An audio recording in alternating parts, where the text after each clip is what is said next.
주를 향한 열심보다 중요한 것, 이 제목을 가지고 하나의 말씀을 잠깐 나누도록 하겠습니다. 현재 중국의 하얼빈에서는 동계 아시안 게임이 진행 중에 있습니다. 우리나라가 종합순위 2위를 기록하고 있는데요.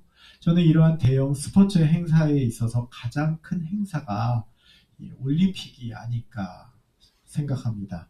그리고 올림픽 경기에서는 일반적으로 맨 마지막에 하는 경기가 있습니다. 바로 마라톤입니다.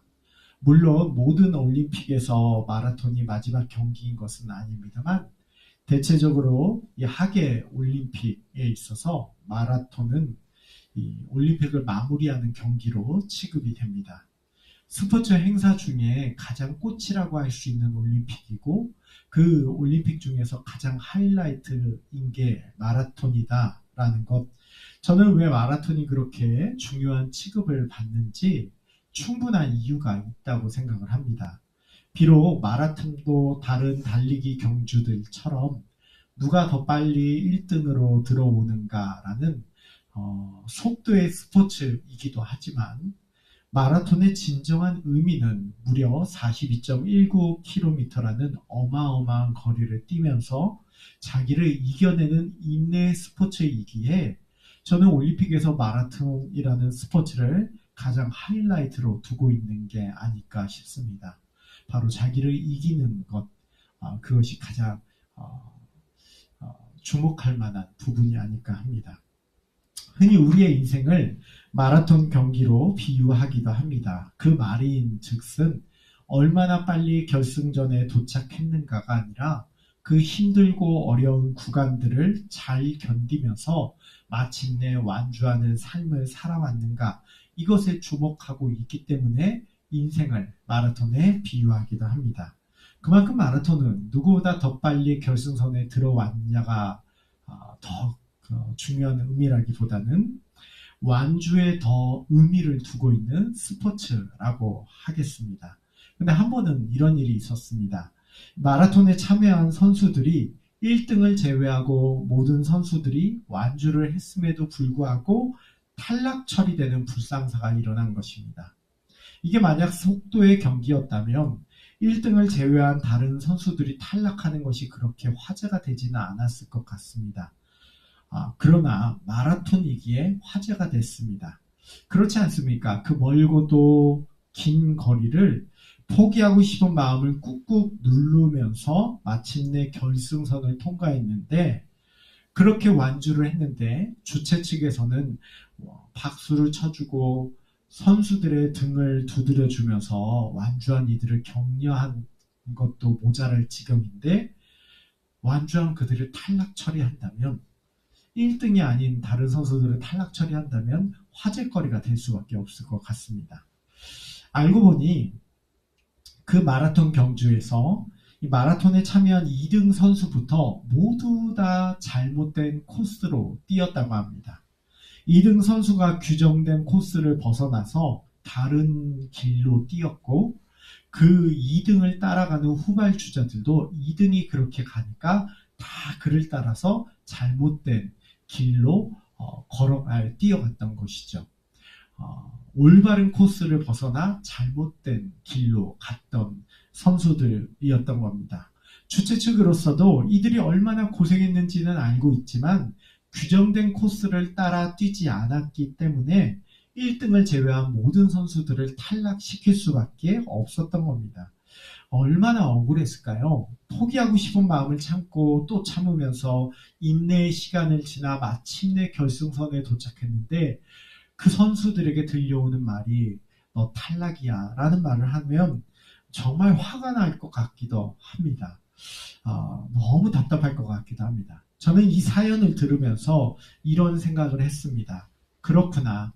아무리 열심히 있고 아무리 고된 노력을 해도 올바른 길로 가지 않으면 열심과 노력이 헛것이 되는구나 라고 생각을 하게 됐습니다.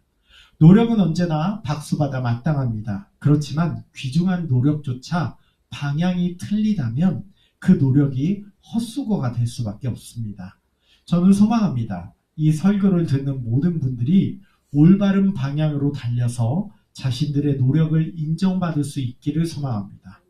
일생을 고생했는데 방향이 틀려서 그 노력이 모두 허사가 되는 일은 없었으면 좋겠습니다. 이는 신앙도 마찬가지입니다. 저는 유대인들이 그런 실수를 저질렀다고 봅니다.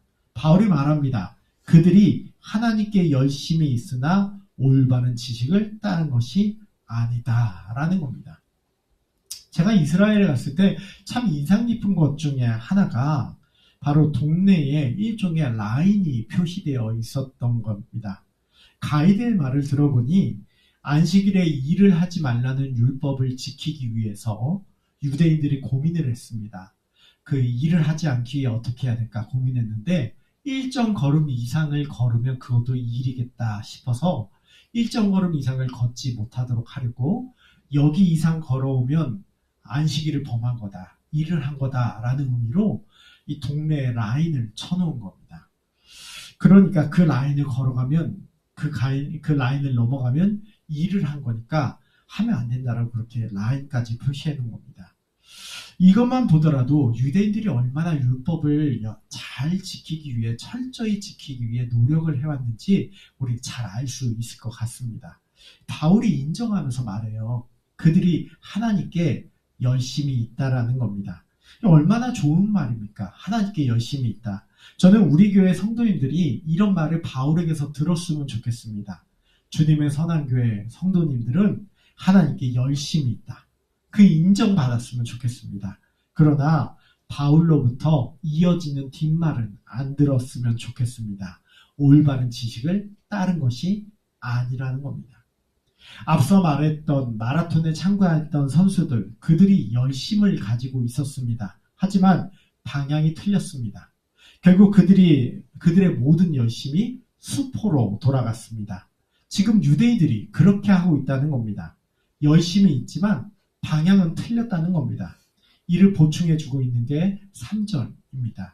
하나님의 의를 모르고 자기 의를 세우려고 함께 힘써 하나님의 의에 복종하지 아니하였느니라. 하나님의 의를 모른 채 열심히 했다라는 거예요. 지금 자기가 어디로 뛰어가는지도 모른 채 그 방향도 길도 모른 채 그저 열심히만 뛰어갔다는 겁니다. 그 결론이 뭡니까? 힘써서 하나님의 의에 복종하지 않았다는 거예요. 그냥 어쩌다 실수로 하나님의 의에 복종하지 않은 게 아니라 힘써서 하나님의 의에 복종하지 않게 되었다는 겁니다. 다시 말해 유대인들이 가졌던 열심은 하나님의 뜻과 아무 상관없는 열심을 가졌다는 겁니다. 여러분 스토커의 사랑을 한번 생각을 해보세요. 스토커가 누군가를 사랑한다고 한번 생각을 해보십시오. 스토커가 정말 열심을 가지고 누군가를 사랑을 합니다. 스토커가 말해요. 내가 이렇게나 너한테 열심히 있다. 내가 이렇게나 너를 사랑한다. 하지만 그 스토커의 사랑이 커지면 커질수록 그의 사랑을 받는 사람의 공포 또한 커져갑니다. 왜 그래요? 상대방의 뜻을 전혀 고려하지 않았기 때문이에요. 유대인들의 모습이 마치 스토커와 같았습니다. 하나님은 원하지 않는데 하나님의 뜻은 그게 아닌데 그저 자기들이 열심히만 하면 그게 된다고 생각했던 겁니다.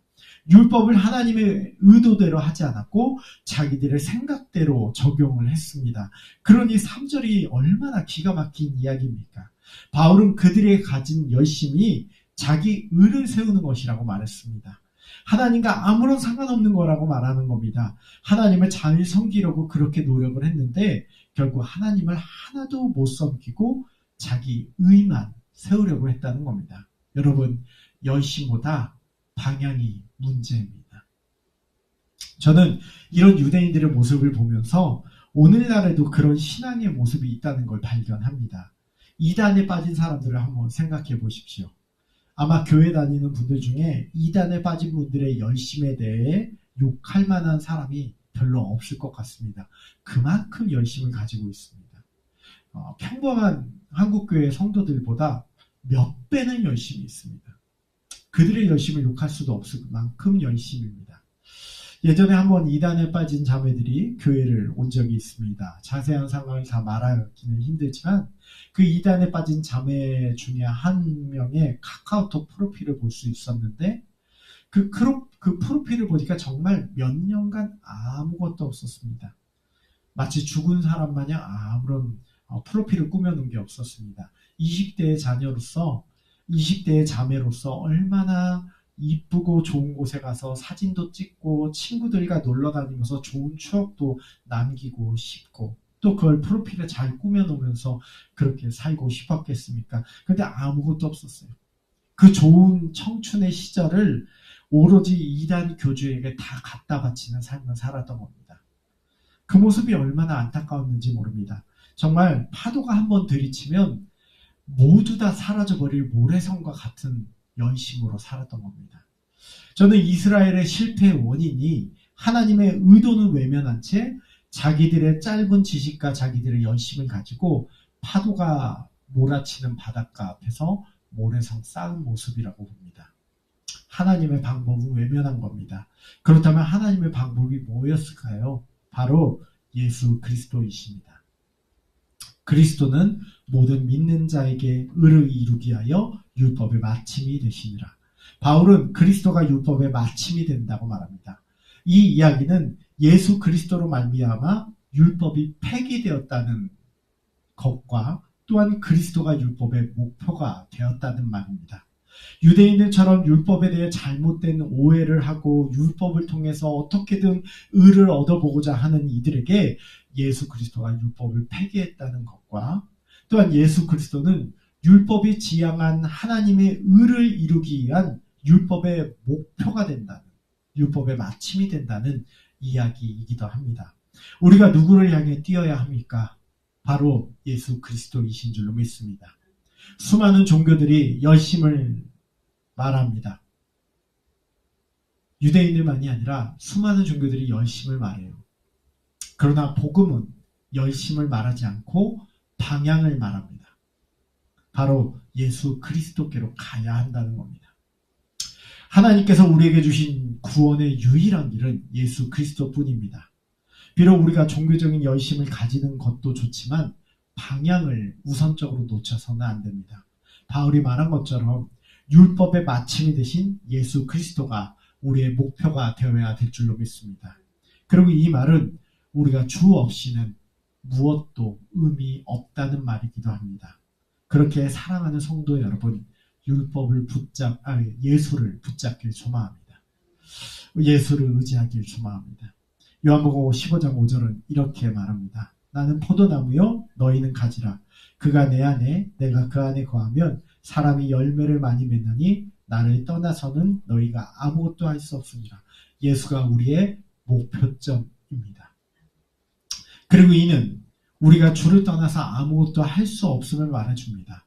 이단에 빠지지 않았다 하더라도 오늘날 예수를 믿는다고 하는 한국교회 성도들이 결코 놓치지 말아야 할 부분이 이것입니다. 자꾸 우리는 열심히 있으면 괜찮다고 생각을 해요. 그러나 열심히 있으면 무엇을 할 수 있다고 생각을 해요. 그러나 열심히 있으면 의미 있다 생각합니다. 그러나 주를 떠나서는 우리가 아무것도 할 수 없습니다. 주님이 아닌 그 어떤 방향으로 뛰어가도 우리에게 소망이 없습니다. 주와의 관계가 무엇보다 중요합니다. 그렇게 주를 의지하며 하나님이 기뻐하신 삶의 열매가 맺히길 소망합니다. 우리가 이 시간 기도할 것은 내가 주님을 떠나 아무것도 할 수 없으니 주 안에 있음으로 풍성한 열매를 맺기를 소망합니다. 이걸 기도해야 됩니다. 주님 없이 열심인 경우가 많아요. 근데 그게 아니라 내가 주님 앞에 거하길 소망합니다. 그래서 주 안에서 풍성한 열매 맺길 소망합니다. 이걸 놓고 기도해야 됩니다. 또한 우리가 기도해야 될 것은 여전히 방향을 예수께 두지 못한 채 엉뚱한 곳에 방향을 두고 열심만을 가진 종교인들이 주께로 돌아올 수 있도록 그 예수를 알려주는 방향이 이쪽 길이라고 그쪽으로 뛰어가면 안 된다고 말해줄 수 있는 자세가 우리에게 필요한 줄로 믿습니다. 그 올바른 길을 알려줄 수 있는 지혜를 우리에게 알려주십시오. 우리 이걸 하나님께 간구해야 되지 않나 싶습니다. 간구해서 여전히 지금도 일생을 잘못된 코스로 뛰고 있는 이들에게 올바른 방향을 알려줄 수 있길 원합니다. 지혜를 구하면서 기도할 수 있으면 좋겠습니다. 우리 크게 이 두 가지를 놓고 이 시간 기도했으면 좋겠습니다. 하나님, 주님을 떠나지 않게 하시고 주 안에 머물게 하여 주십시오. 주님, 열심보다 방향입니다. 주 안에 있는 이 방향을 놓치지 않게 해달라고 같이 주보 기도하시고, 그리고 지금도 열심히 잘못된 코스로 뛰고 있는 이들이 온전히 주께로 갈 수 있게 그걸 알려줄 수 있는 표지판이 될 수 있도록 우리에게 지혜를 달라고, 우리 이 두 가지의 기도 제목들을 놓고 이 시간 잠깐 같이 기도하며 나갈 수 있으면 좋겠습니다.